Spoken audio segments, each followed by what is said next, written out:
കൂട്ടുകാരെ ചെമ്പനീർ പൂവിൽ രേവതിയുടെ മറിമായും സൂപ്പർ സ്റ്റാറായി മാറി നമ്മുടെ സച്ചി. അതേ കൂട്ടുകാരെ വിശ്വസിക്കാനാവുന്നില്ല അല്ലെ. എന്തായാലും നമ്മുടെ രേവതി ഭയങ്കര വലിയ പുള്ളിയായിരിക്കും കേട്ടോ. നമ്മുടെ രേവതി ആ ഒരു ഗോൾ അടിച്ച് നമ്മുടെ സച്ചിയെ അടപടലം വീഴ്ത്തി എന്ന് തന്നെ പറയും. ഇനി സച്ചിക്ക് ഒരു കാലത്ത് നമ്മുടെ രേവതിയെ വെറുക്കാൻ സാധിക്കില്ല കൂട്ടുകാർ. അത്രയ്ക്ക് അങ്ങോട്ട് നമ്മുടെ രേവതിയുമായിട്ട് അടുത്ത് കഴിഞ്ഞു. അവരുടെ ആ ഒരു ബന്ധം മറക്കിട്ടുറപ്പിച്ച് കഴിഞ്ഞു.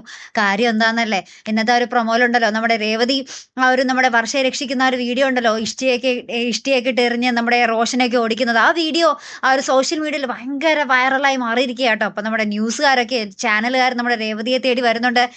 രേവതിയുടെ ഇന്റർവ്യൂ ഒക്കെ എടുക്കുന്നുണ്ട്, കുറെ ചോദ്യങ്ങൾ ചോദിക്കുന്നുണ്ട്. അപ്പൊ രേവതി പറയുന്നുണ്ട്, ഒന്നിനെയും പേടിക്കേണ്ട കാര്യമില്ല, എല്ലാത്തിനെയും ധൈര്യമായിട്ട് നേരിടണം, ഇത് ഞാൻ പഠിച്ചത് എന്റെ ഭർത്താവിൽ നിന്നാണ് എന്ന് പറയുമ്പോൾ നമ്മുടെ സച്ചി അരികിൽ തന്നെ ഉണ്ട് കേട്ടോ. അപ്പൊ സച്ചി ഇങ്ങനെ ഇവിടെ ഞാനിപ്പോ പഠിപ്പിച്ചു എന്നുള്ള രീതിയിൽ നമ്മുടെ രേവതിയെ നോക്കുന്നൊക്കെ ഉണ്ട് കേട്ടോ.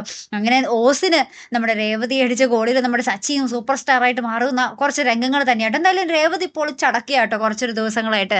ഈ ഒരു ധൈര്യം എന്നും നമ്മുടെ ചെമ്പനീർ പൂവിൽ ഉടനീളം നമ്മുടെ രേവതിക്ക് ഉണ്ടാകട്ടെ. രേവതിയുടെ ആ ഒരു കരയുന്ന കരച്ചിലും പിഴിച്ചിലൊക്കെ നമുക്ക് കാണാൻ ആഗ്രഹമില്ല അല്ലെ. എപ്പോഴും ഇങ്ങനെ ആ ഒരു സ്ട്രോങ് ആയിട്ട് ബോൾഡായിട്ട് നിൽക്കുന്ന രേവതിയെ തന്നെയാണ് നമുക്ക് ആവശ്യം അല്ലെ. അതോടൊപ്പം തന്നെ ഇന്ന് നമ്മുടെ രേവതി ആ ഒരു ധൈര്യമൊക്കെ ആർജിച്ച് നമ്മുടെ മധുസൂദനന്റെ വീട്ടിലേക്കും പോകുന്നുണ്ട് കേട്ടോ, നമ്മുടെ വർഷയുടെ അച്ഛന്റെ അമ്മയുടെ അടുത്ത്.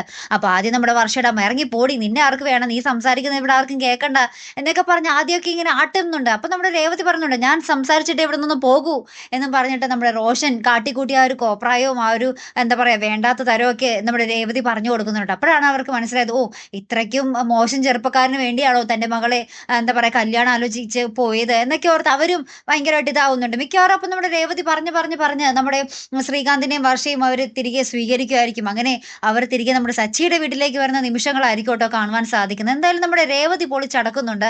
രേവതിയും നമ്മുടെ സച്ചിയും ഇനി അവരുടെ ആ ഒരു പ്രണയ നിമിഷങ്ങളും ആയിരിക്കും കേട്ടോ നമുക്ക് ഇനി ചെമ്പനീർ പൂവിൽ കാണുവാൻ സാധിക്കുന്നത്. അപ്പൊ എന്തായാലും മറക്കാതെ കാത്തിരുന്ന് കാണാം. അപ്പൊ ഇതുപോലെ പ്രൊമോ റിവ്യൂസിനും എപ്പിസോഡ് റിവ്യൂസിനും ഒക്കെ നിങ്ങൾ മറക്കാതെ ചാനൽ സബ്സ്ക്രൈബ് ചെയ്യുക.